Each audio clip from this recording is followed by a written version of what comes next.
อันนี้เรื่องวิสในเดอะยังแล้วทำยังไง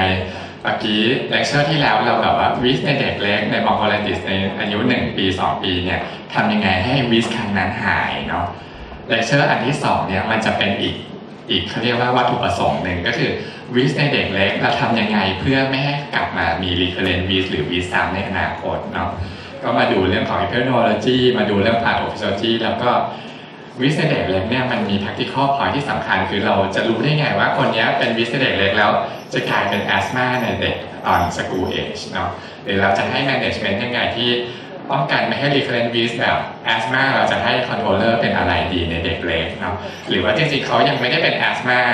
เรามีวิธีการรักษายังไงที่ป้องกันหรือลดการเกิด recurrent vis หรือ asthma ตอนเด็กกลุ่มนี้อายุโตขึ้นหรือเปล่านะครับอันนี้อยากให้ดูอย่างนี้นะวิสในเด็กเล็กถ้าเราดู longitudinal เด็กตั้งแต่เกิดมาทุกเคสแล้ว follow up ไปทุกคนจนถึงอายุ 6 ปีนะครับอันนี้เราเรียกว่า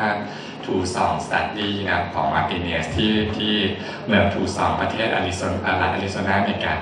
พบว่า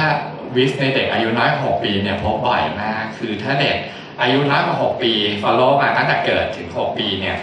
อย่างน้อยๆมีเด็กประมาณครึ่งหนึ่งจะต้องมีวิสอย่างน้อย1 ครั้งใน 6 ปีแรกเนาะเขาก็จะมาแบ่งตอน 3 ปีแรกกับ 3 ปีถึง 6 ปีแบ่งวิสซิ่งออกเป็น3 กลุ่มเนาะกลุ่มแรกเราเรียกว่า early transient vis ก็คือมีวิสใน 3 ปีแรก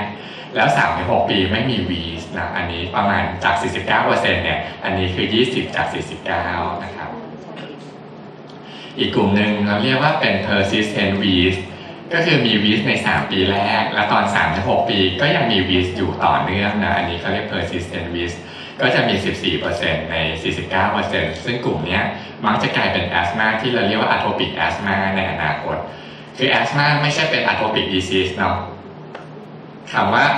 atopic asthma แปลว่า asthma ที่ IgE post หรือ skin pigment post ไม่ใช่ asthma ทุกคนทำ skin pigment จะ post ทุกคนเนาะแต่ถ้ากลุ่มที่เป็น persistent vis คือวิส 3 ปีแรกและ 3-6 ปีมีวิสเนี่ยกลุ่มนี้มักจะเป็น IgE mediated asthma ก็คือมี skin pigment หรือ IgE positive เป็น atopic asthma อีกกลุ่มหนึ่งคือ 3 ปีแรกไม่มีวิสแต่ 3-6 ปีมีวิสอันนี้เราเรียกว่า late onset vis ก็จะเป็น 15% จาก 49% ครับปัญหาคือว่า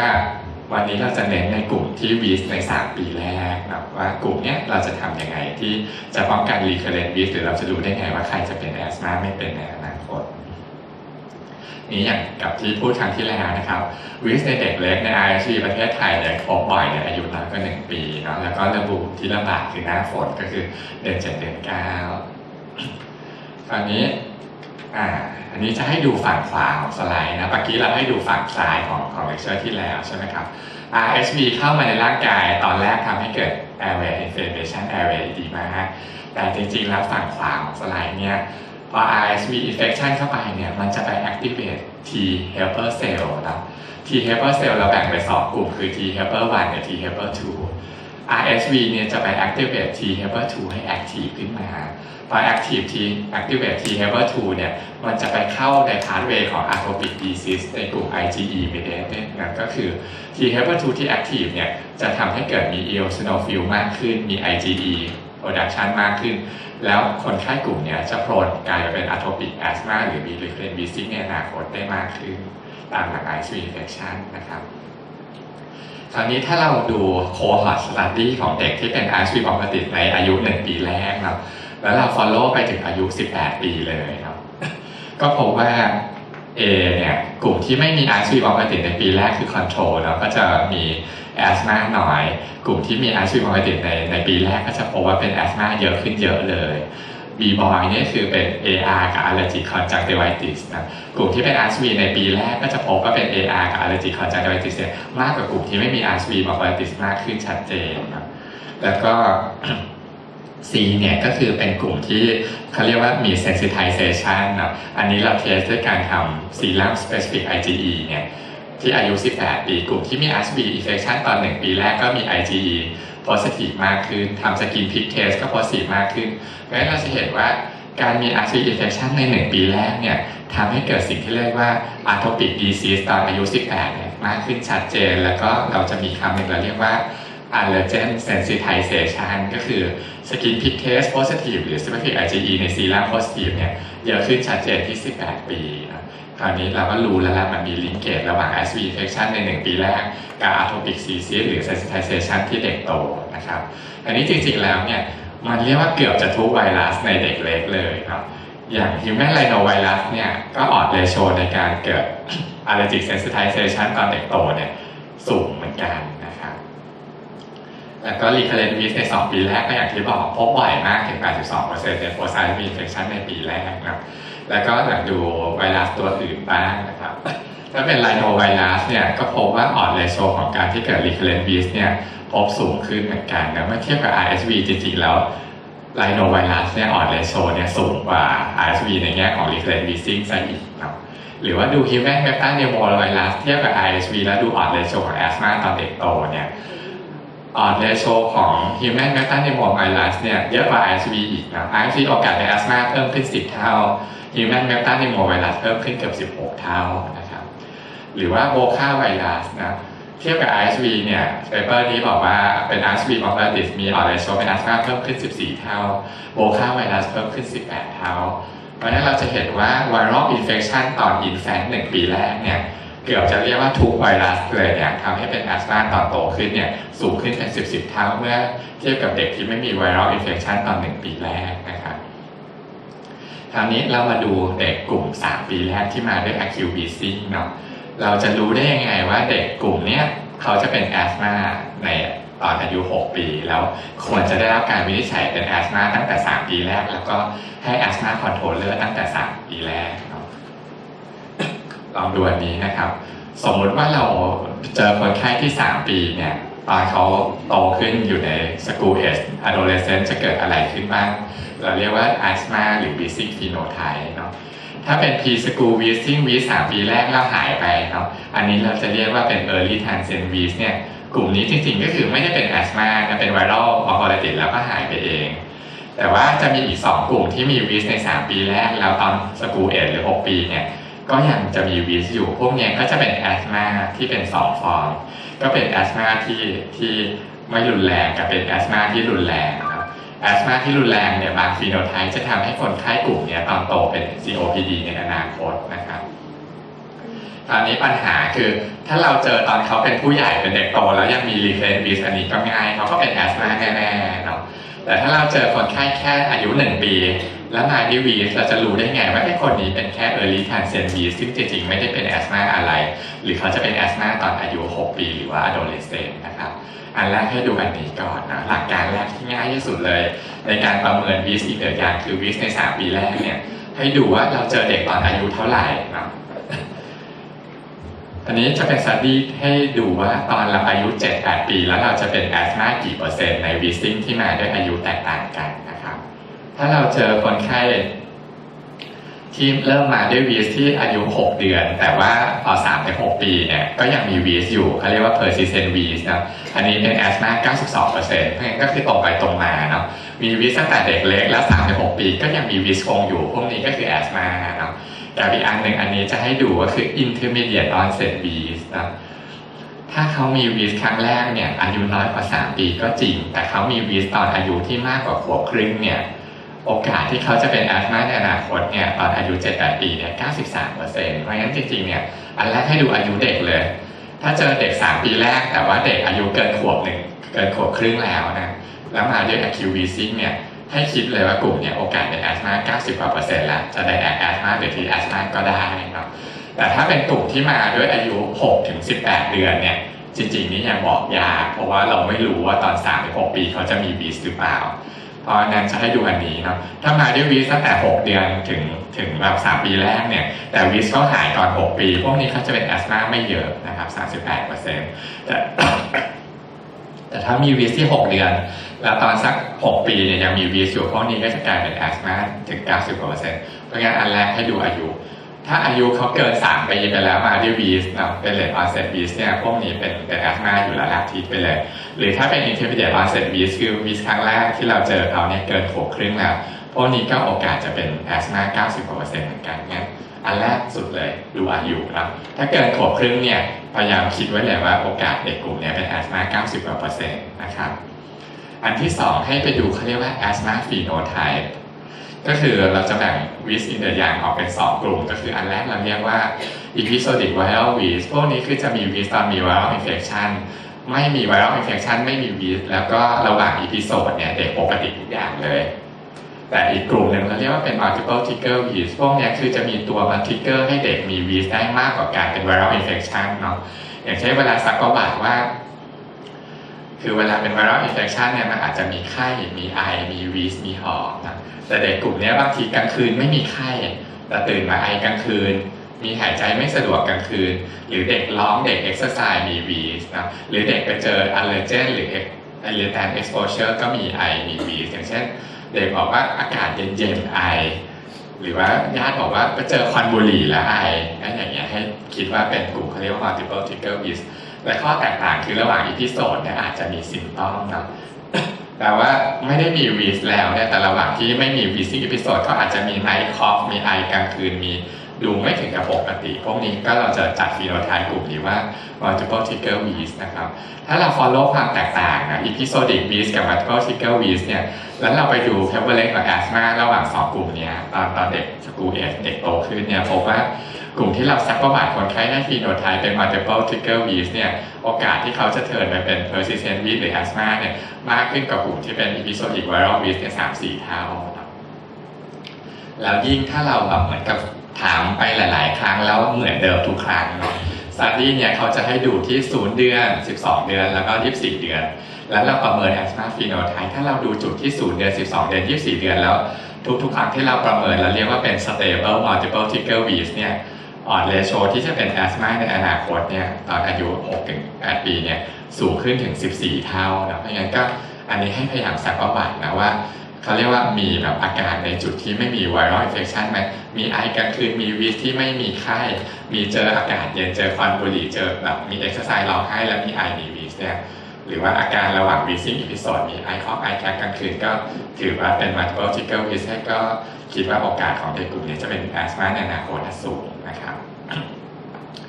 อีกอันนะเราทำแบบที่ง่ายๆก่อนอันแรกดูอายุใช่ไหมครับเกินขวบครึ่งมีวีสให้คิดว่าเป็น asthma ไว้ก่อนอย่าไปคิดว่าเป็น episodic viral wheeze หรือ viral induced wheeze ถ้าเป็นวีสที่แบบว่าหรือมีอาการกระตุ้นได้หลายๆอย่างเป็น multiple trigger wheeze ให้คิดว่าเป็น asthma ก่อนอันนี้ผมว่าอันนี้นี่คือสิ่งที่สำคัญที่สุดและอย่าละเลยเขาเรียกว่า bronchodilator response เนาะถ้าเราเจอเด็กที่มาด้วยวีสในเด็กเล็ก infant wheeze เนี่ยอันนี้เขาทำ infant PFT นะแล้วเขาก็ดูว่าพ่น bronchodilator แล้วดู P post bronchodilator infant PFT เขาจะแบ่งเด็กออกเป็น2กลุ่มหนึ่งก็คือจะเห็นว่าพ่นเวนโทลินไปแล้วทำ PFT P กับ post เนี่ยทับกันเป็นเส้นเดิมเลยพวกนี้คือไม่ response ต่อ bronchodilatorกับอีกอันหนึ่งก็คือเราทำ infant PFT แล้วหลังพ่นเนี่ย peak expiry flow เนี่ยขึ้นก็คือเด็ก response เนาะแล้วเขา follow เด็ก2กลุ่มเนี่ยโคฮอร์ตออกไปแล้วพบว่าเด็กกลุ่มที่มี bronchodilator response เนี่ยจะมี recurrent wheeze เนี่ยสูงกว่าเด็กที่กลุ่มที่ไม่มี bronchodilator response นะงั้นในโรงพยาบาลเราไม่มี infant PFT แต่เรามี STEP นะเพราะงั้นพ่นยาใน infantile wheezing to case ต้อง document เนาะว่ามี bronchodilator response หรือเปล่าถ้าก่อนพ่นมีวีสหลังพ่นวีสหายเขียนไปเลยว่า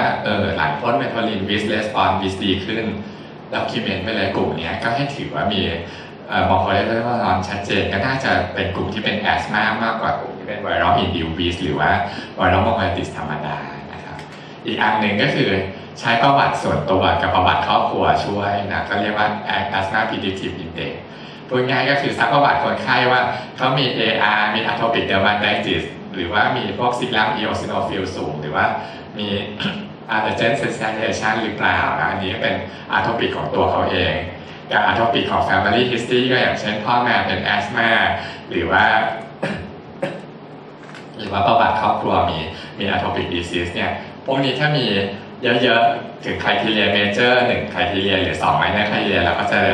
คิดว่าเขาโอกาสจะเป็นแอสมาตอนโตขึ้นมากขึ้นนะครับอันนี้ API ก็มีทั้ง Original มีทั้ง Modified แล้วก็มีทั้ง Loose API กับ Stringent API ก็คือคอนเซ็ปต์คิดง่ายๆว่าเหมือนกับเราเป็นหมอหรือพยาบาลซักประวัติแหละถ้าเขามีประวัติครอบครัวของ Atopic Disease เขาโอกาสจะเป็นแอสมาก็เยอะขึ้นหรือเด็กคนนั้นตอนเขาเกิดมา3 เดือนแรกมีด่างน้ำนมมี Atopic Dermatitis ที่หน้าโอกาสเขาจะเป็นแอสมามากขึ้น แล้วก็ความแบบว่าถ้าเราจะวินิจฉัยไวเราก็จะมีโอกาส early detection ได้เนาะอย่างเช่น Lucid API เนี่ยบอกว่ามีวิสไม่ต้องกี่ครั้งก็ได้แต่ถ้า stringent เนี่ยต้องมีวิสอย่างน้อย 3-4 ครั้งขึ้นไปอะไรเงี้ยมันก็จะทำให้เงื่อนไขการวินิจฉัยเรายากขึ้นเนาะแต่ข้อpitfall ในการใช้ API เนี่ย API เนี่ยย่อมาจากคำว่า Asthma Predictive Index เนาะไม่ใช่เป็นไกด์หรือ goal ในการวินิจฉัย Asthma เพราะงั้น Asthma ไม่จำเป็นต้อง API positive ถึงจะเป็น Asthma เนาะ Asthma ที่ API negative เยอะแยะนะเพราะว่าเราบอกว่าที่จริง Asthma มันไม่ต้องเป็น Atopic Asthma ก็ได้เป็น non IgE mediated Asthma ก็ได้นะครับเพราะงั้น API เนี่ยหนึ่งก็คือควรจะใช้ในคนที่เรายังไม่รู้ว่าจะเป็น Asthma หรือเราไม่แน่ใจเพราะฉะนั้นเราใช้3 criteria แรกก่อนนะอายุถ้าเกิดวิสเขาอายุเกินขวบครึ่งแล้วเขาควรจะเป็น Asthma เขาเป็น phenotype แบบ multiple trigger vis เขาควรจะเป็น Asthma เขามี bronchodilator ว่า dilator response ชัดเจนเขาน่าจะเป็น Asthma ถ้าเราใช้3 tool นี้มาจับแล้วเรายังไม่รู้ว่าเขาเป็นหรือไม่เป็น Asthma เราค่อยใช้ API เนาะอย่างบางทีผมไปลาว resident บอกว่า API negative แต่เด็ก recurrent vis ตอน5 ขวบอย่างเงี้ยว่าจะเอา API ไปจับทำไมเพราะ API มันดีไซน์มาสำหรับ3 ปีแรกเพื่อจะบอกว่าตอน6 ปีเขาจะเป็นแอสมาหรือเปล่าเนาะงั้นถ้าเขามาด้วยอายุ5 ปีมันไม่ใช่กลุ่มแบบเป็น early transient vis อยู่แล้วเนี่ยมันเป็นแอสมาไม่ต้องเอา API มาจับนะครับ API ก็คือดู3 category แรกแล้วยังไม่รู้ว่าเป็นแอสมาหรือไม่เป็นค่อยเอา API มาใช้เนาะอันนี้จะให้ดูข้อมูลว่าAPI ข้อเสียสำคัญคือ sensitivity เนี่ยต่ำมากนะหลาย study เนี่ยมีเลนตั้งแต่ 16% ยัน 30% เพราะงั้นเนื่องจากเคสเนี่ย sensitivity ต่ำเพราะงั้นอย่าไปคาดหวังว่า asthma เราจับด้วย API แล้วจะ positive เยอะมัน positive แค่ 15-30% เองเพราะงั้นเป็น tool ที่ถ้า positive ก็ช่วยถ้า negative อย่าไปบอกว่าไม่ใช่ asthma นะเพราะว่ามัน positive ใน asthma จริงๆแค่ 15-30% เองนะครับแล้วก็ควรจะเลือกใช้ API ในคนที่เราวินิจฉัย asthma ไม่ได้ใน3 category แรกก็คืออายุที่วีสครั้งแรกน้อยกว่า 16-18 ปีและ18 เดือนเนาะแล้วก็ลักษณะเป็นแบบ episodic viral vis แล้วก็bronchodilator response เนี่ยไม่ค่อยชัดเจนนะอย่างนี้เราค่อยเอา API มาใช้ประโยชน์เพราะงั้นเราจะแบ่งกลุ่มเด็กออกเป็น 2 กลุ่มก่อนนะครับกลุ่มแรกเนี่ยให้วินิจฉัย asthma และทีแต่ asthma เลยดูยังไงก็คือเป็น persistent vis หรือ late onset vis ที่อายุ vis ครั้งแรกหลัง 18 เดือนครับมี API positive เป็น multiple trigger vis หรือว่ามีbronchodilator response ชัดเจนครับอันนี้เราทีตาม asthma guideline แล้วเดี๋ยวผมจะบอกทีว่า asthma ในเด็กเล็กเราควรจะใช้ยาอะไรดีครับหรืออีกอันหนึ่งเราควรจะทีแบบ episodic viral vis มากกว่าครับมาดูไกด์ไลน์จีน่า 2017 กับ 2019 นะครับเวลาจะวินิจฉัย asthma ในเด็กน้อยกว่า 5 ปีเนี่ยให้ดูกราฟอันนี้เนาะยิ่งอาการมันเหมือน asthma โอกาสถูกก็เยอะยิ่งอาการมันไม่เหมือน asthma โอกาสเป็น asthma ก็น้อยครับคราวนี้อาการอะไรที่มันเป็น pattern ของ asthma นะ asthma pattern ก็คือจะมี recurrent episode บ่อยๆอันนี้จะ favor เป็น asthma หรือลักษณะไอก็จะแบบไออยู่นานกว่าคนที่แบบไม่เป็น asthmaเวลา asthma เป็นหวัดเนี่ยไอบางทีไอเป็นอาทิตย์เลยนะ7 วัน 10 วันไม่หายไอหรือว่าระหว่างอีพิโซดเนี่ยมักจะยังมีอาการครับพอเป็นอีพิโซดิกไวรัลวิสไม่มีอีพิโซดไวรัลอินเฟคชันเนี่ยเด็กจะปกติเลยแต่เป็นแอสมาพอระหว่างอีพิโซดก็อาจจะมีตื่นมาไอกลางคืนมีแบบอาการอยู่บ้างนะครับหรือว่าถ้ามีอะโทปิกหรือ family history ของอะโทปิกดิซีสของตัวเขาเองหรือของครอบครัวอันนี้ก็เฟเวอร์ว่าน่าจะเป็นแอสมามากขึ้นเนาะตอนนี้ถ้าเราดูแพทเทิร์นของแต่ละซิมตอมนะแอสมาเนี่ยจะชอบไอแบบ non productive cough เนาะมักจะไอกลางคืนเพราะว่ากลางคืนมันจะหนาวแล้วก็มันจะมีคอร์ติซอลเลเวลที่ตกตอนกลางคืนเด็กเป็นแอสมามักจะคือเวลาเราซักประวัติคนไข้ไอกลางคืนเนี่ยมันจะมี2 pattern เนาะเวลาแบบ practical point คือนอนปุ๊บไอปั๊บกับนอนไปแล้วตื่นมาไอกลางดึกนะเวลาซักประวัติว่าคนไข้ไอมาเนี่ยผมจะออกทีผมถามว่าไอกลางวันกลางคืนเยอะกว่ากันถ้าแม่เขาบอกไอกลางคืนเยอะผมก็จะถามเขาต่อว่าไอกลางคืนแปลว่านอนปุ๊บแล้วไอหรือไอไปแล้วหลับไปแล้วตื่นมาไอกลางดึกนะถ้านอนปุ๊บแล้วไอเนี่ยอันนี้ส่วนใหญ่เป็นเขาเรียกว่า post nasal drip syndrome คือเป็น AR เป็นไซนัสเนี่ยมันมีน้ำมูกอยู่พอนอนปุ๊บน้ำมูกมันจะลงคอมันจะกระตุ้นให้ไอนะ แต่ถ้าเป็นแอสมาเนี่ยนอนตอนแรกไม่ไอแต่หลับไปสักพักเที่ยงคืนตีสามตื่นมาไอกลางดึกอันนี้จะเป็นแพทเทิร์นที่ค่อนข้างแบบทำให้เราคิดว่าเป็นแอสมาและการไอแอสมาเนี่ยมักจะกระตุ้นด้วย multiple trigger เนาะอย่างเช่นไปวิ่งก็ไอเด็กหัวเราะร้องไห้ก็ไอเจออากาศหนาวก็ไอเจอควันบุหรี่ก็ไอแล้วเวลามี viral infection พวกนี้จะไออยู่ยาวเขาเรียกว่าเหมือนกับว่า เป็นหวัดทีหนึ่งไอเป็นอาทิตย์2 อาทิตย์เลยอันนี้ก็ favor asthma ถ้าเป็นอาการวีสก็มักจะเป็นวีสที่เกิดขึ้น recurrent ได้นะแล้วก็อาจจะเป็นวีสที่ถูกกระตุ้นได้หลายๆอย่างเหมือนกับอาการไอเหมือนกันนะครับแล้วก็พวกนี้อาจจะมี exercise limitation นะคือคนไข้ asthma จำนวนหนึ่ง 30-70% exercise เป็นตัว trigger ให้เกิดอาการนะครับเนี่ยเราก็พยายามซักว่าถ้าเด็กโตหน่อยเวลาไปวิ่งเล่นไอไหมถ้าเป็นเด็กเล็กก็เวลาร้องไห้ไอไหมอะไรอย่างนี้นะครับแล้วก็ถ้ามี family history ก็ favor ไปเนาะว่าจะเป็น atopic disease หรือ asthma แต่อันนึงจีน่าบอกอย่างนี้เลยว่าถ้าก้ำกึ่งไม่แน่ใจเนี่ย therapeutic trial เลยเนาะให้ inhale corticosteroid ไปเลย 2-3 เดือนแล้วอาการดีขึ้นไหมถ้าดีขึ้นชัดเจนเหมือนน่าจะเป็น asthma ถ้าจะชัวร์ 100% นะลองหยุดดูถ้าหยุดแล้วคนไข้อาการแย่ลงอันนี้ 100% ครับเป็น asthma แน่ๆนะอันนี้ก็เป็นวิธีในการช่วยในการวินิจฉัย asthma ในเด็กอายุน้อยกว่า 5 ปีนะครับคราวนี้เรามาดูก่อนนะเราแบ่งวิธีเดินอย่างเป็น2 กลุ่มแรกคือเป็น asthma กลุ่มที่2คือเป็น viral induced คราวนี้เราลองมาดูว่า asthma ในเด็กอายุน้อยกว่า 5 ปีเนี่ยการใช้ inhaled corticosteroid มีประโยชน์หรือเปล่านะครับ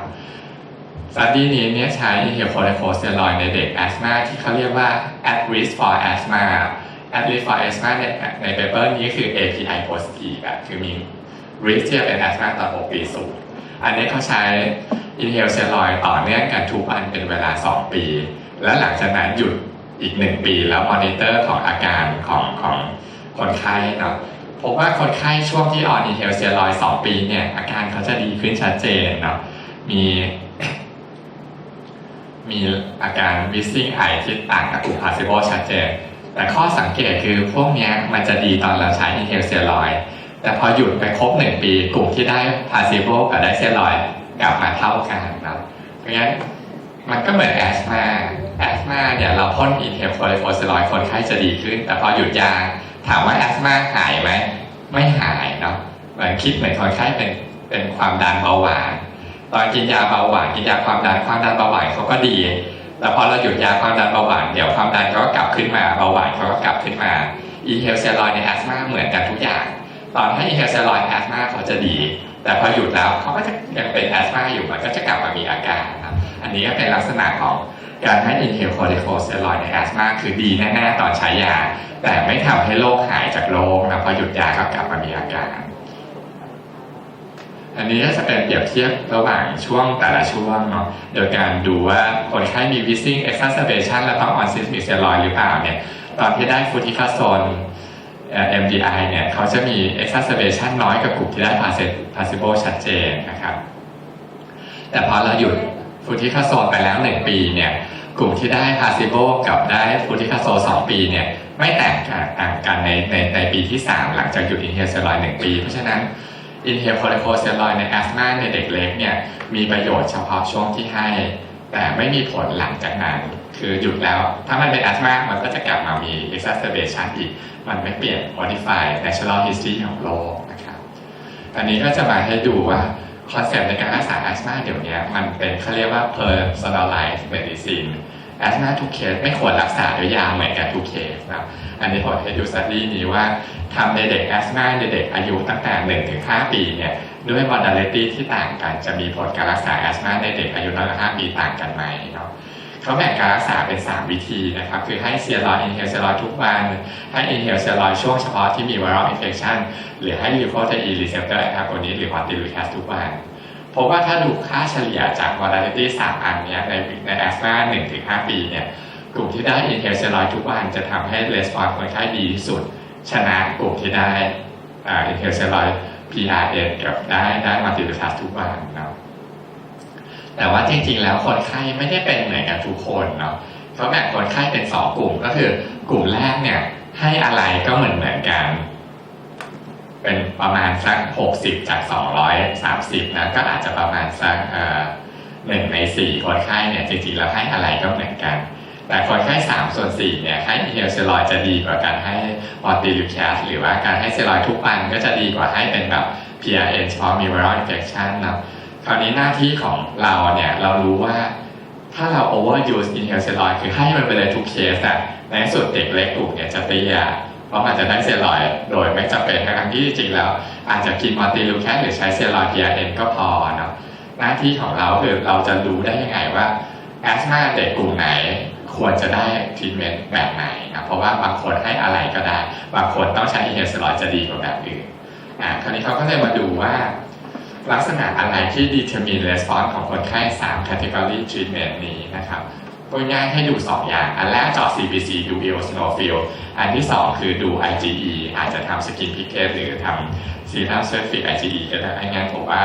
ถ้าต่างจังหวัดก็เอาง่ายๆเลยเจาะ CBC ก่อนเพราะมันน่าจะทำได้สะดวกทุกโรงพยาบาลแล้วดู EO เนาะถ้า EO ใน eosinophil ใน CBC น้อยกว่า300แล้ว IgE ทั้ง skin picket หรือ serum ถ้าเราทำได้เนี่ย negative พวกนี้จริงๆทีอะไรก็ให้ผลเท่ากันเนาะเพราะงั้นถ้าเด็กกลุ่มนี้จริงๆเราให้อะไรก็ได้ให้อินเฮลสเตียรอยด์ทุกวันก็ได้ให้เฉพาะมีviral infection ก็ได้หรือให้มอร์ติลูแคสทุกวันก็ได้แต่ถ้าเป็นกลุ่มที่ EO เขาสูงอันนี้ชัดเจนว่าอินเฮลสเตียรอยด์ดีกว่าอีก2ตัวแน่ๆอินเฮลสเตียรอยด์แบบทุกวันนะครับหรือว่ากลุ่มที่ว่ามี sensitization ก็คือ IgE หรือ skin pocket positive เนี่ยอินเฮลสเตียรอยด์ก็จะดีขึ้นชัดเจนแล้วถ้ามัน doubleก็คือว่า EO ก็สูงด้วย skin picket positive ด้วยอันนี้ต่างกันราวฟ้าดินนะอันนี้ต้องให้สเตียรอยด์ทุกวันเป็นตัวหลักเลยอย่าไปให้อย่างอื่นเพราะว่า efficacy จะต่างกันเยอะนะงั้นก็ง่ายๆถ้าเราทำ skin picket หรือ IgE ไม่ได้แล้วดู CBC ถ้า CBC EO ไม่สูงจริงๆแล้วอาจจะมี3ทางเลือกที่ใกล้เคียงกันเนาะแต่ถ้าเกิดว่า eosinophil สูงเนี่ยเราควรจะให้อินเฮลสเตียรอยด์ทุกวันจะดีกว่านะครับอันนี้ก็เป็นแบบสถิติว่าถ้าเราดูแต่ละอย่างเนาะถ้าดู specific IgE เนี่ย negative จริงๆแล้วให้อะไรก็ได้แต่ถ้า specific IgE หรือ skin passive โดยเฉพาะกลุ่มที่เรียกว่า allo allergen เนาะ allo allergen ก็อย่างเช่น house dust mite cockroach พวกเนี้ยถ้าเราskin picket positive เนี่ยกลุ่มนี้การให้อินเฮลสเตียรอยด์ทุกวันเนี่ยจะทำให้ exacerbation น้อยกว่าชัดเจนเนาะอีกอันหนึ่งก็คือถ้าเราดู skin picket หรือ IgE ไม่สะดวกเราเจาะ EO ไปก็ได้นะครับถ้า EO น้อยกว่า300เราก็ถือว่าให้อะไรก็ได้นะ3ตัวเนี่ยเกือบจะเท่ากันให้อินเฮลสเตียรอยด์ทุกวันให้ PRN ตอน viral infection หรือให้มอร์ติลูแคสทุกวันให้แบบไหนก็ได้แต่ถ้าเกิด EO เราเจาะ CBC แล้วมันมากกว่า300 per square millimeter เนี่ยกลุ่มนี้ควรจะเลือกใช้อินเฮลสเตียรอยด์ทุกวันจะดีกว่าในแง่ของลด recurrent exacerbation นะครับ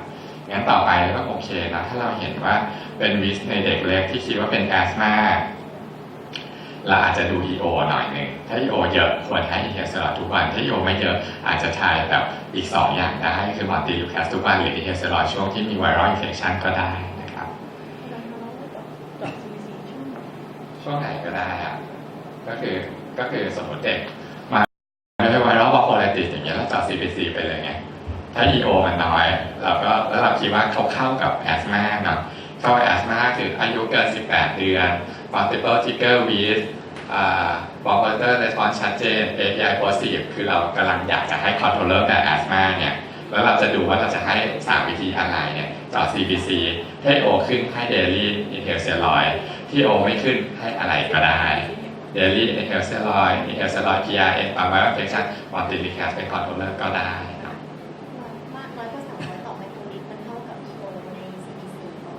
ก็อย่างนี้สมมติไว้เขา 10,000 total ไว้เขา 10,000 EO 3% อันนี้คือ300ถ้า 4% คือ400ก็คือเอา EO เปอร์เซ็นต์คูณ total ไว้เขาอ่ะมันจะออกมาคือเปอร์เซ็นต์ก็คือเป็นหารร้อยใช่ไหมสมมติ EO 5% คือ5/100ก็5/100คูณ total ไว้เขา10,000เป็นอย่างนี้คือ500เนี่ยก็เอาเปอร์เซ็นต์ eosinophil คูณ total ไว้เขาออกมาถ้าเกิน300คือแต่ว่าพวกนี้เป็นกลุ่ม atopic disease และควรจะต้องเลือกให้ daily inhaled steroid จะดีกว่าการก็ต้องเป็นแค่อยู่โอมก็จะสูงตามนะเพราะว่าไบเซลมัน20,000แต่จริงๆ eosinophil ถ้าเป็นแบคทีเรียลไม่ขึ้นนะครับส่วนใหญ่มันก็ขึ้นเป็นนิวโทฟิลในแบคทีเรียลลิมโฟไซต์เป็นไวรัสอะไรเงี้ยครับแต่ EO จริงๆ total ไว้เขาขึ้นเนี่ย EO ส่วนใหญ่จะขึ้นอยู่3อันนะครับ atopic disease parasite infection กับ Carbonyl Tacrobacillus infection ในโรคของเชสเนาะถ้าไม่นับแบบพวกโรคอะไรเช่นแบบเยลเซอร์ฟิลิกซิโดน มันกำลังไปแล้วว่าไข้เดี๋ยวไมโครพลาสมามาอยู่โอขึ้นแล้วเราก็เลยจะกลายเป็นมาทีมันกลายเป็นโดซิโนฟิลสูงกว่าแต่จริงๆสตาดี้เนี่ยคือทำในเด็กที่เป็นแอสมาในเด็กที่อายุ 1-5 ปีอะครับเพราะงั้นจริงๆแล้วผมคิดว่าคือถ้าเราเจอที่ OPE แล้วไม่มี acute infection เราจะเจาะ CBC ผมรู้สึกว่าสงสารเด็กอะคือแบบรักษาดีแล้วอาทิตย์หน้ามาเจาะ CBC อีกมันดูเจ็บซ้ำเจ็บซ้อนนะแต่ผมว่าจริงๆแล้วตอนมี acute infection แล้วเราเจาะไปแล้วถ้ามันไม่ขึ้นจริงๆก็มันก็น่าจะโอเคแต่สมมติอย่างที่ทางคิดบอกว่าเจาะตอนแรกไว้เขามัน 20,000 แล้วมันเกิน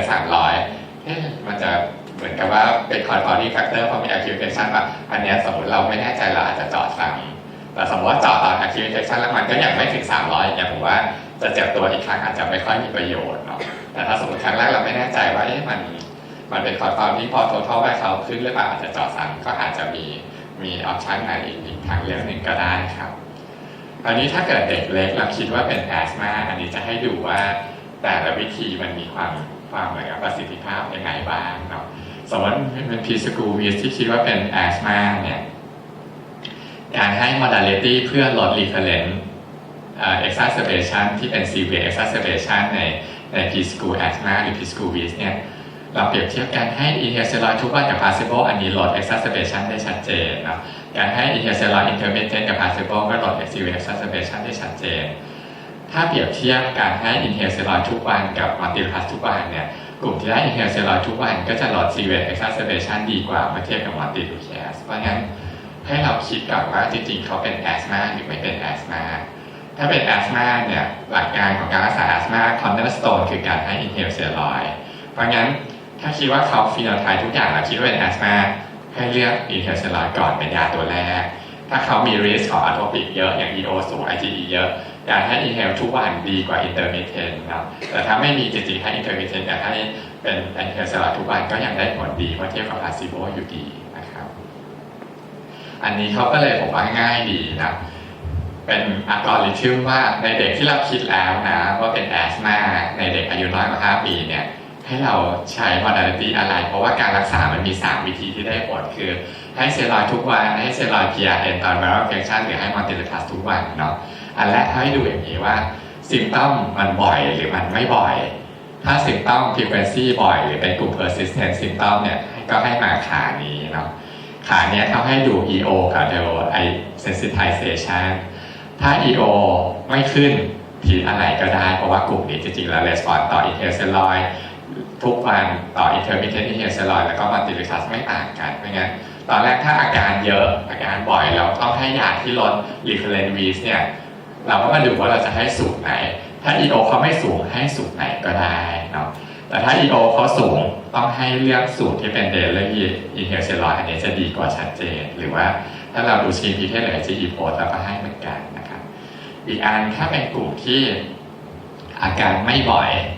เขาก็ให้มาดูว่าจริงๆแล้วเด็กกลุ่มนี้มันน่าจะเป็นแอสมาเยอะมากๆไหมก็คือมาตัดที่ API ถ้า API positive ด้วยเนี่ยก็คิดว่ามาให้ inhaled steroid เนี่ยเป็นตัวหลักนะอาจจะช่วยเรื่องของการเกิด recurrent vis ที่ severe ได้แต่ถ้ากลุ่มนี้วิสก็ไม่บ่อยแล้ว API ก็ negative อาจจะไม่ต้องให้ controller ทั้ง 3 ตัวนี้เลยนะก็คือไม่ต้องให้ montelukast ไม่ต้องให้ inhaled steroid ก็ได้กลุ่มนี้เขาจะเรียกว่าเป็น neutrophilic vis ซึ่ง neutrophilic vis เนี่ยจะ response ต่อ steroid ไม่ดีเขาก็เสนอมาว่ากลุ่มนี้เป็น viral induced vis ที่เป็น neutrophilic vis เนี่ยอาจจะให้ episodic macrolide treatment อาจจะพอนะอย่างเช่นปีนึงมีวิสครั้งเดียวแล้ว API ก็ negative EO อะไรก็ negative เนี่ยเป็นทีหนึ่งให้กลุ่ม macrolide กินสั้นๆ3 วัน 7 วันก็พออะไรอย่างนี้นะครับก็ง่ายดีผมว่านี่คอนเซ็ปต์คราวนี้เรามาดูว่าเวลาคนไข้มีวิสแต่อย่าง active bronchitis เนี่ยมี recurrent vis เยอะถึง 80% เมื่อกี้เราแยกแล้วเนาะถ้าเป็นวิสอย่างเราคิดว่าเป็น asthma ให้ทรีทเมนต์แบบ asthma controller คือ inhale corticosteroid ดีที่สุดคราวนี้กลุ่มที่เราคิดแล้วว่าเป็น viral induced vis หรือ viral bronchitis แต่ยังไม่ได้เข้ากับ asthma เนี่ยเราจะเลือกยาอะไรดีระหว่าง inhale steroid กับ montelukast นะครับมาดู อันนี้เป็นสตัดดี้ว่าให้เบโคเมทาโซน3 เดือนแล้ว follow up ไปอีก1 ปีนะเพราะว่าขณะที่เราออนอินเทอร์เซลอยใน IHB bronchiolitis หลัง IHB bronchiolitis เนี่ยช่วงพ่นสเตียรอยด์ไปอาการคนไข้จะดีขึ้นแต่เหมือนกับฟูทิคาโซเนาะหลังหยุดอินเทอร์เซลอยด์ไป1 ปีกลุ่มที่ได้กับไม่ได้3 เดือนเนี้ยจะไม่ต่างกันที่1 ปีเพราะงั้นเราจะเห็นว่า IHB bronchiolitis เนี่ยอินเทอร์เซลอยด์เนี่ยมันไม่เปลี่ยนเอาคำของแอสมาในอนาคตหรือวิสซิ่งในอนาคตมันจะมีผลดีตอนที่เราพ่นแต่พอหยุดพ่นมันจะไม่มีผลต่อเนื่องไปเนาะเพราะงั้นโดยสรุปก็คือ short term use ของอินเทอร์เซลอยด์3 เดือนเนี่ยไม่ prevent long term recurrent use ใน1 ปีเนาะคราวนี้มาดู multi-leucas เนี่ยถ้าเรามาดู lymphocyte mechanism เวลาคนไข้มี bronchiolitis RSV เนี่ยจะพบว่ามีปริมาณของ lymphocyte สร้างขึ้นอย่างมากมายและออกมาในปัสสาวะเนี่ยสูงกว่าเด็กที่ไม่มี RSV bronchiolitis มากนะครับคราวนี้มันก็จะมี study ว่าการให้ multi-leucas 3 เดือนเนี่ยแล้วเราไปดู outcome ของการเป็น recurrent use หรือ asthma ในอนาคตเนี่ยมันต่างกันหรือเปล่าเนาะก็พบว่าถ้าเราเปเปอร์นี้จะทำในเด็กแค่58 รายครับให้ multi-leucas 3 เดือนเทียบกับ placebo เราจะพบว่าถ้าเรา follow ไปที่1 ปีเนี่ย recurrent use ในกลุ่มที่ได้ multi-leucas ที่1 ปีเนี่ยจะพบว่า 1.3 ครั้งแต่กลุ่มที่ไม่ได้ multi-leucas เนี่ยเป็น2 ครั้งแต่พอดีเราเห็นแล้วว่า recurrent use น้อยลงในกลุ่มที่ได้ multi-leucas แต่ว่า p value มันไม่ซิกนะแต่อันนี้คือ n มันน้อยแค่50 กว่าเคสตอนนี้ study ในเกาหลีเนี่ยทำเยอะขึ้น n ประมาณ150เพิ่ม n ขึ้น3 เท่าแต่ทำเหมือนกันเลยคือให้ multi-leucas 3 เดือนแล้วไป follow ที่1 ปีนะพบว่ากลุ่มที่เป็น RSV และได้ placebo คือไม่ได้ Monty เนี่ย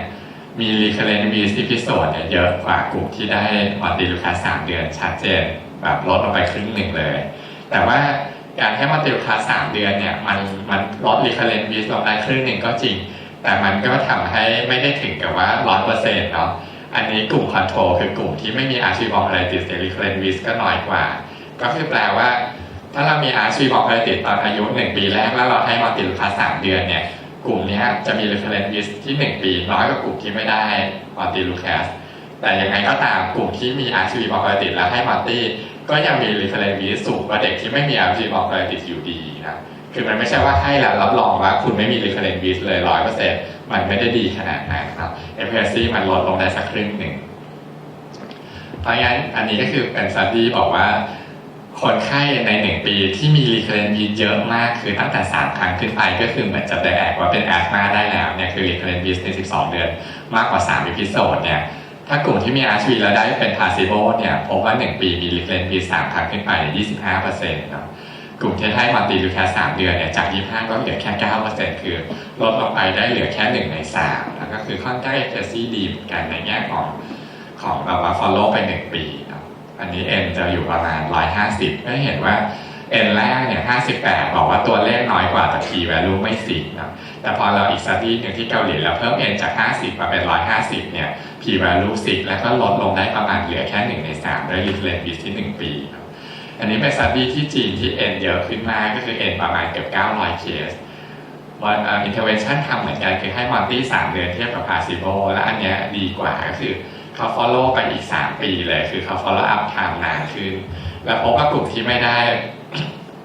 Monty นะแต่ว่ามี RSV bronchiolitis ที่1 ปีแรกเนี่ยกลุ่มนี้ follow ที่3 ปีจะถูกวินิจฉัยว่าเป็น asthma ถึงประมาณ 40% ขณะกลุ่มที่ได้ Monty 3 เดือนเนี่ยถูกวินิจฉัยว่าเป็น asthma อีก3 ปีเนี่ยอยู่แค่ 10% ก็จะบอกอย่างนี้ว่า incidence ของ asthma ในเด็กที่ทั่วโลกเนี่ยจริงๆอยู่ที่ 10% เนาะเพราะงั้นก็อันนี้ก็จะ reflect ว่าเด็กเป็น RSV bronchiolitis และกิน Monty 3 เดือนเนี่ยทำให้เขามีโอกาสเป็น asthma เท่ากับ general population คือ 10% ขณะที่เราไม่รักษาด้วย Monty เนี่ยเขาจะมีโอกาสเป็น asthma สูงขึ้นถึง4 เท่าเนาะอันนี้ก็จะสรุปว่าจริงๆแล้วเนี่ยการให้ Monty 3 เดือนเนี่ยมันอาจจะเปลี่ยนเรียกว่า disease modifying ได้ก็คือโอกาสเป็น asthma หรือ recurrent use ในอนาคตเนี่ยลดลงไปเหลือสัก1 ใน 3 หรือ1 ใน 4นะครับอันนี้ก็เป็นอีก study หนึ่งก็คือมี mycoplasma กับ RSV นะแล้วแบ่งเป็นให้ multi-leucas กับไม่ให้เราพบว่าเวลาให้ multi-leucas ในเด็กพวกเนี้ยต้องมีไอเดียว่าเราให้เพื่ออนาคตเราไม่ได้ให้เพื่อปัจจุบันเนาะ เราเห็นว่ากลุ่มเนี้ยเวลาให้กับไปให้3 เดือนแรกเนี่ยอาการ wheezing episode จะไม่ต่างกันแต่ให้ไปแล้ว1 ปีเราจะเห็นเลยว่าที่1 ปีเนี่ยกลุ่มที่ได้ placebo เนี่ย recurrent wheezing จะมากกว่ากลุ่มที่ได้ montelukast เพราะงั้นเวลาเราให้ montelukast ใน3 เดือน RSV เนี่ยเราอย่าไปคิดว่าให้แล้วเดือนนั้นจะดีแต่เราให้เพื่อที่อีก 1-3 ปีหลังจากนั้นเนี่ย recurrent wheeze กับ asthma ก็จะเกิดขึ้นลดลงเหลือแค่1 ใน 3 1 ใน 4เนาะเพราะงั้นก็มันมีสตี้แรกที่บอกว่าให้เราไม่ลด asthma หรือ recurrent wheeze ในอนาคตแต่อีก3 paper หลังเนี่ยให้เราลดใช่ไหมครับคราวนี้บาง paper negative บาง paper positive เราจะให้ยังไงดีเพราะว่าถ้าให้ทุกเคสก็คงเปลืองเหมือนกันเนาะผมก็เลยให้ดูว่าถ้าเราจะเลือกให้ในบางเคสไม่ให้ทุกเคสเราควรจะให้ในเคสไหนครับคอนเซ็ปต์ก็คืออันนี้ผมจะให้ไอเดียว่า montelukast เนี่ยมันเป็น leukotriene receptor antagonist มันควรจะเป็นประโยชน์ในเคสที่มันมี leukotriene ในร่างกายสูงเนาะสตัดดี้เนี่ยเป็นสตัดดี้เปรียบเทียบในการรักษาเด็กที่เป็นแอสมานะครับเรารู้ว่าแอสมาปกติ first line ในแอสมาคอนโทรลเลอร์เป็น inhaled steroid ใช่ไหมครับmontelukast เนี่ยมันสู้ inhaled steroid ในการคอนโทรลแอสมาไม่ได้ในเด็กแต่สตัดดี้เนี่ยเขาให้ดูว่าเด็กที่เป็นแอสมาคนไหนที่ยูรีลิโคไทอินสูงแล้วเขาเปรียบเทียบว่าให้ฟูทิคาโซกับให้ montelukast แล้วดูว่าแอสมาคอนโทรลเลอร์เป็นยังไง response เป็นยังไงเนี่ยปรากฏว่าเด็กที่เป็นแอสมาที่มียูรีลิโคไทอินสูงในกลุ่มนี้ให้ montelukast เนี่ยจะคอนโทรลแอสมาได้ดีกว่าให้ฟูทิคาโซอีกเพราะงั้นจริงๆมันก็ตรงไปตรงมาเพราะว่า montelukast มันบล็อกลิโคไทอินเด็กคนไหนเป็นแอสมาแล้วหรือว่าเด็กคนไหนมีลิโคไทอินสูงก็จะได้ประโยชน์จาก montelukast ดีกว่าฟูทิคาโซนะงั้นเราก็มาดูว่าเด็กคนไหนมันน่าจะเป็นกลุ่มที่มีลิโคไทอินในร่างกายสูงเพราะว่าโรงพยาบาลทั่วไปเราไม่ได้มานั่งเจาะยูรีลิโคไทอินคนไข้ดูกันใช่ไหมครับอันนี้ให้ดูสตัดดี้ว่าเด็กที่มาด้วย RSV bronchiolitis เนี่ยกลุ่มไหนเขาจะมียูรีลิโคไทอินสูงมากกว่ากลุ่มไหนบ้างเนาะอันแรกคืออายุเนาะเราจะเห็นว่าเด็กที่เป็น RSV bronchiolitis ที่อายุน้อยกว่า6 เดือนเนี่ยลิโคไทอินจะสูงมากเลยเมื่อเทียบกับอายุเกิน6 เดือนเนาะอันที่2เนี่ยก็คือเป็นเด็กที่กลุ่มที่เขามี family history ของ atopic นะกลุ่มที่มี family history ของ atopic เนี่ยก็จะมีลิโคไทอินสูงกว่ากลุ่มที่ไม่มีและถ้ามีประวัติแอสมาใน family ก็คือพ่อแม่คนใดคนหนึ่งเป็นแอสมาเนี่ยพวกเนี่ยกลุ่มยูริโคไทอินก็จะสูงมากๆเนาะเพราะงั้นผมก็คิดว่าไอเดียผมเนาะถ้าเราไม่ได้รวยพอจะแจกmontelukastหวานไปทุกเคสเนี่ยเราเลือกเฉพาะเคสที่ลิโคไทอินสูงเนี่ยน่าจะได้ประโยชน์สูงจากการให้ลิโคไทอินเพราะงั้นกลุ่มที่จะมีประโยชน์ก็คือกลุ่มเด็กเล็กอายุน้อยกว่า6 เดือนหรือกลุ่มที่คนไข้เองมีประวัติ atopic eczema ของเขาเองหรือมี family history ของ atopic หรือ asthma ของพ่อแม่เนี่ยกลุ่มนี้เขาจะเป็นกลุ่มที่ยูรีนลิโคไทอิน E4 สูงอาจจะซีเล็กกลุ่มนี้มาให้ลิโคไทอิน receptor antagonist ก่อนนะครับคราวนี้มันก็จะมี practical point ว่าให้ไปเลยตั้งแต่ครั้งแรกที่มาด้วย RSV bronchiolitisหรือจะให้ครั้งที่มี recurrent wheeze ครั้งที่2ดีเนาะเพราะว่าบางทีเราจะรู้สึกว่าคนไข้มาด้วย acute RSV bronchiolitis บางครั้งเขามี wheeze ครั้งเดียวในชีวิตและเขาไม่มี wheeze อีกก็ได้ถ้าเราเมียแผลให้ montelukast ไปตั้งแต่แรกมันอาจจะเสียของอาจจะเปลืองเงินเปลืองยาเนาะอันนี้ก็เลยให้ดูสตัดดี้ว่าถ้าเรามี RSV 2 ครั้งในการทดลองนะมี RSV ครั้งแรกแล้วมี recurrent RSV infectionแล้วเราทำเขาเรียกว่าเมตาโคลินชาเลนจ์เทสครับเมตาโคลินเนี่ยเป็นยาที่พ่นเข้าไปเราจะกระตุ้นให้เกิดบองโคคอนสตริกชันนะครับเวลาเราวัดผลเราจะดูรีซิสแตนที่เพิ่มขึ้นถ้ากราฟมันชันก็คือแปลว่าหลอดลมไวมีบองเคี้ยวให้เปิดและตอน10เนี่ยเราพ่นเมตาโคลินไปโดนต้องการรีซิสแตนเพิ่มอันนี้คือแย่นะมีภาวะบองเคี้ยวให้เปิดและตอน10เนี่ยอันนี้ให้ดูว่าคอนโทรลก็คือเราเป็นกลุ่ม RSV ที่เราไม่รักษาก็คือมี RSV ที่อายุ1 สัปดาห์แล้วมี RSV อีกครั้งหนึ่งที่6 สัปดาห์กลุ่มนี้จะมี airway hyperresponsiveness ชันที่สุดคือเส้นบนนี้นะครับเส้นล่างคือมันไม่มี RSV infection เลยก็คือคนปกติอันนี้ก็คือกราฟสโลปไม่ชันก็คือไม่มี bronchial hyperresponsiveness อันนี้จะให้ดูว่าถ้าเราเป็น RSV ตอนเล็กแล้วเรามี RSV กระตุ้น3 ตอนโตเนี่ยอันนี้หลอดลมเราจะไวมากเลยแต่ถ้าเรามี RSV ตอนโตไปเลยนะครั้งเดียวตอน6 วีคก็คือเป็นกราฟนี้นะกราฟนี้กราฟกลางก็คือมีบองเคี้ยวให้เปิดทั้งสิ้นเนี่ยไวขึ้นกว่าคนปกตินิดหน่อยแต่ไม่เยอะ แต่ถ้าเรามี RSV ตั้งแต่ครั้งแรกเนาะคือ RSV ที่1 วีคแล้วเราให้มอลติลูคัสไปตั้งแต่วีคแรกแล้วเรามี recurrent RSV infection ตอนโตคือ6 วีคเนี่ยเราก็จะได้ผลเหมือนกับเราไม่มี RSV ตอนวัยเด็กเหมือนกันเนาะเพราะฉะนั้นการให้มอลติลูคัสตั้งแต่ primary RSV infection เนี่ยจะทำให้เสมือนกับเราไม่เคยมี RSV infection ตอนเด็กอะแล้วเราไปมี RSV infection ตอนโตมันก็จะไวนิดหน่อยแต่ไวไม่มากเนาะแต่ถ้าเราคล้ายๆเรางกหน่อยเราห่วงนะ RSV บอกคนติดมาตอนแรกเราไม่ให้เราใจแข็งขอให้รีเคเลตก่อนแล้วเราค่อยให้มันจะเป็นอย่างนี้เนาะอันนี้ก็คือดูว่าถ้าคนปกตินี่คือกราฟไม่ชันคือบอมเคียวไฮเปอร์เลคอนเซนเนตน้อยนะครับอันนี้คือกราฟอันหนึ่งคือเป็น RSV ที่1 วีคกับ2 วีคโทษนะครับอันนี้คือ RSV ที่6 วีคอย่างเดียวก็คือตอนเล็กไม่มี RSV infection แต่ตอนโตมี RSV infection ก็จะไวขึ้นนิดหน่อยแต่ไวขึ้นไม่มากเนาะอันนี้จะให้ดูว่าคนไข้ที่ได้มอลติลูคัสช้าคือไปได้ครั้งที่2เนี่ยตอน6 วีคเนี่ยจะไม่มีประโยชน์เลยเนาะทำองโคชาเลนเทสเนี่ยเป็น RSV 1 วีคกับ6 วีคแล้วไม่รักษาอะไรเลยกับเป็น RSV ที่1 วีคและ6 วีคแต่ไปให้มอลติลูคัสที่6 วีคเนี่ยไม่ช่วยลดบองเคียวไฮเปอร์เรสปอนซิฟเนสเพราะฉะนั้นถ้าจะให้มอลติลูคัสเพื่อลดบองเคียวไฮเปอร์เรสปอนซิฟเนี่ยต้องให้ตั้งแต่ primary RSV infection อย่ารอ recurrent RSV แล้วค่อยไปคิดจะให้เนาะเพราะฉะนั้นไอเดียผมก็คือว่าถ้าเราประเมินแล้วคนไข้ risk สูงคืออายุน้อยกว่า6 ปีมี atopic disease ของตัวเอง6 เดือนมี atopic disease ของตัวเองหรือของพ่อแม่เนี่ยให้ไปเลยตั้งแต่ครั้งแรก3 เดือนเนี่ยจะ work กว่ารอมี recurrent disease แล้วไม่ให้ที่ secondary RSV infection นะครับอันนี้ให้ดูพาโถเนาะถ้าคนไข้อันนี้เป็นสารทดลองนะครับเป็น RSV ที่1 วีก็คือเป็นตอนอินแฟนและมี recurrent RSV infection ตอน school age นะเปรียบเทียบกันกับในหนูที่6 วีเนี่ยเราดูพาโถของ airway เนี่ยจะเต็มไปด้วยแบบ pathology ของ asthma เลยก็คือมี goblet cell hyperplasia นะมี secretion มากมีการหนาตัวของ airway ของ smooth muscle cell อันนี้ถ้าเราให้มัลติตั้งแต่มี primary RSV infection เนี่ยหลอดลมมันจะเหมือนคนปกติที่ไม่เป็น asthma เลยนะ goblet cell มันจะน้อยให้ตัว hypertrophy ของ smooth muscle ก็จะน้อยเพราะฉะนั้นการให้มอลติเนี่ย primary RSV infection เนี่ยมันจะเหมือนกับ prevention asthma ตอนเด็กโตขึ้นได้เพราะงั้นเราให้เพื่อป้องกันการเกิด asthma ในอนาคตซึ่งอันเนี้ย inhaled steroid จะทำแบบนี้ไม่ได้นะ inhaled steroid เนี่ยให้ก็มีประโยชน์พอหยุดให้มันก็จะเป็น asthma มันก็จะเป็นอยู่ดีแต่ถ้าให้มอลติตั้งแต่ primary RSV infection มันจะเปลี่ยนคอร์สที่ตอนเด็กโตขึ้นแล้วมี recurrent viral infection เนี่ยไม่ให้กลายเป็น asthma ในอนาคตได้นะเพราะฉะนั้นใน RSV infection มอลติลูคัสจะช่วยลด BHR ใน RSV bronchitis ในอนาคตแล้วก็จะดีกว่าใน primary RSV infection ดีกว่ารอให้เป็น recurrent RSV infection แล้วค่อยให้นะครับคราวนี้ถ้าเราดูเขาเรียกว่าอะไรเนาะฉลากยามอลติลูคัสเนี่ยพบว่าไกด์ไลน์หรือ FDA approve ให้ใช้ใน6 เดือนขึ้นไปเนาะก็คือให้ตามอายุมอลตินี่เป็นยาที่ไม่ให้ตามน้ำหนักเนาะก็ดูอายุก็ให้4 มิลลิกรัม 5 มิลลิกรัม 10 มิลลิกรัมตามอายุคราวนี้ผมบอกแล้วว่าถ้าเราไม่เหวี่ยงแหให้ทุกเคสเราจะให้เฉพาะกลุ่มที่ยูเรียคอเลสเตอรอลสูงเนี่ยกลุ่มนี้จะเป็นกลุ่มที่เด็กอายุน้อยกว่า6 เดือน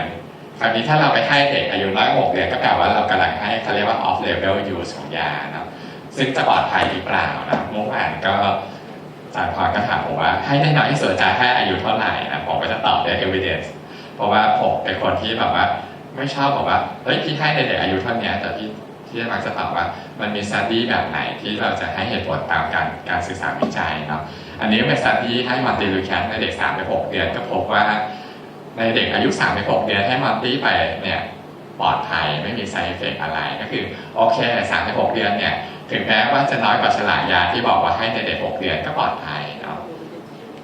หรือ study นี้ให้ในเด็กอายุ 1-3 เดือนที่มาด้วย bronchiolitis เหมือนกันเนาะก็พบว่ามีความปลอดภัยนะ well tolerated ดีเพราะงั้นก็คือจะตอบด้วย evidence ว่าจริงๆแล้ว bronchiolitis ในเด็กเล็กเนี่ยเราก็รู้ว่าจริงๆนะพบบ่อยในเด็กน้อยกว่า1 ปีแล้วพบจำนวนหนึ่งในเด็กอายุน้อยกว่า6 เดือน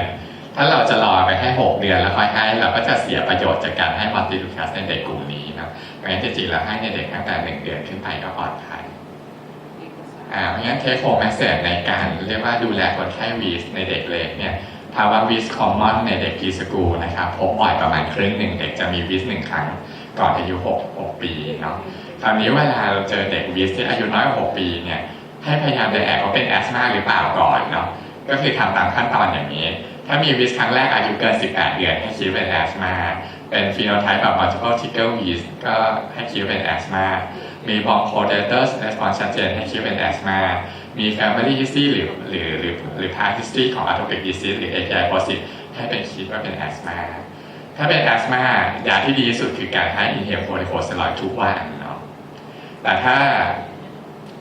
การให้ inhale corticosteroid ทุกวันเนี่ยมันไม่เปลี่ยนคอร์สของการเกิดแอสมาในอนาคตหรือว่าถ้าหยุดยาแล้วแอสมา exacerbation ก็จะกลับมาเนาะกลุ่มที่เป็น viral induced หรือ active bronchiolitis เนี่ยการให้มอเตอร์แค่3 เดือนเนี่ยจะลดการเกิด recurrent wheeze หรือการเกิดแอสมาในอนาคตหลังจากเป็น active bronchiolitis ในเด็กเล็กได้ซึ่งเด็กที่น่าจะได้ประโยชน์มากๆคือเด็กอายุน้อยกว่า6 เดือนเด็กที่เป็น atopic disease ของตัวเขาเองหรือมี family disease ของ atopic disease ของคุณพ่อคุณแม่นะครับโอเคก็อันนี้ก็จะได้ทั้ง wheeze in the young ทั้ง acute wheezing และการให้การดูแลรักษาเพื่อป้องกัน recurrent wheeze ในเด็กที่มาด้วย wheeze ที่อายุน้อยกว่า5 ปีแล้ว